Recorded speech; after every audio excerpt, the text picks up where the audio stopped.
নমস্কার বন্ধুরা, আশা করছি সবাই ভালো আছো, সুস্থ আছো। আমিও ভালো আছি। রাধিকা ডেলি ব্লগে তোমাদের সবাইকে স্বাগত। আমি রাধিকা চলে এসেছি আজকে তোমাদের সাথে শেয়ার করব সুন্দর একটি রেসিপি। এটি হচ্ছে জালি কুমড়ো দিয়ে তৈরি এই রেসিপিটি।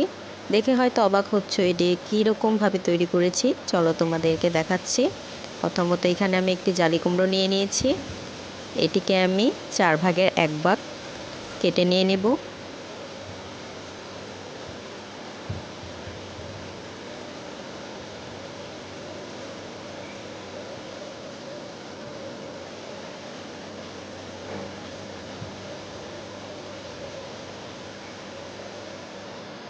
এখন জালি কুমড়োর খোসাটিকে আমি ছাড়িয়ে নিচ্ছি।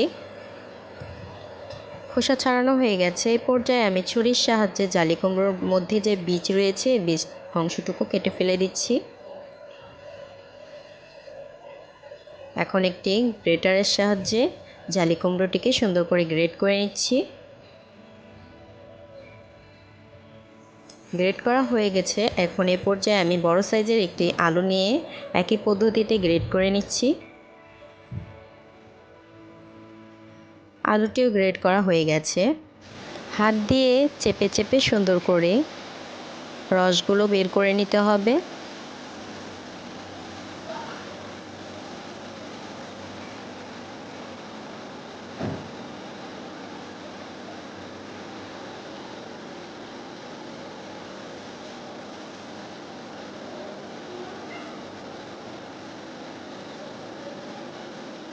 দেখো কতটা পরিমাণ রস বের হয়েছে।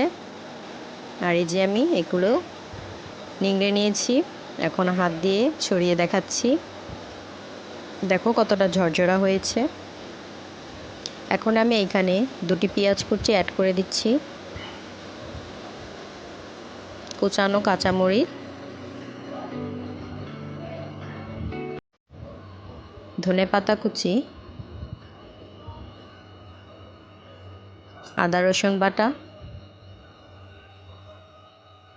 আধা চা চামচ পরিমাণ হলুদ গুঁড়া, 1 চামচ পরিমাণ মরিচ গুঁড়া, আধা চামচ পরিমাণ ধনিয়া গুঁড়ো, ভাজা মশলার গুঁড়ো, গরম মশলার গুঁড়ো আর ভিজিয়ে রাখা মসুর ডাল এখানে দিয়ে দিচ্ছি।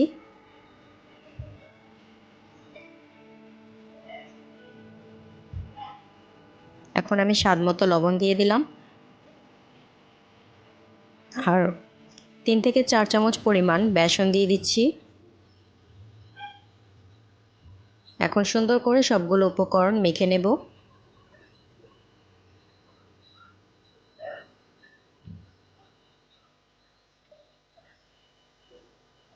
দেখো সুন্দর করে মাখা হয়ে গেছে।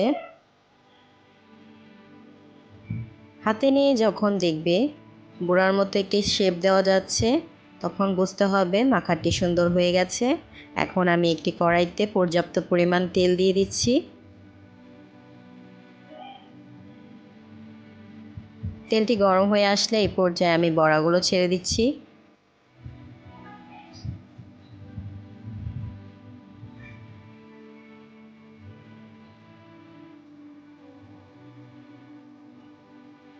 এক পিঠ হয়ে আসলে অপর পিঠটিও উল্টে আমি সুন্দর করে লাল করে ভেজে নেব।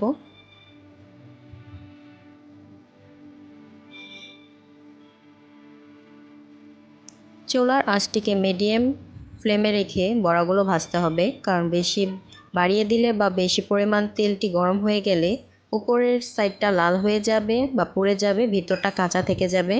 তাই অল্প আঁচে আস্তে আস্তে সুন্দর করে ভাজতে হবে। দেখো সুন্দর করে ভাজা হয়ে গেছে।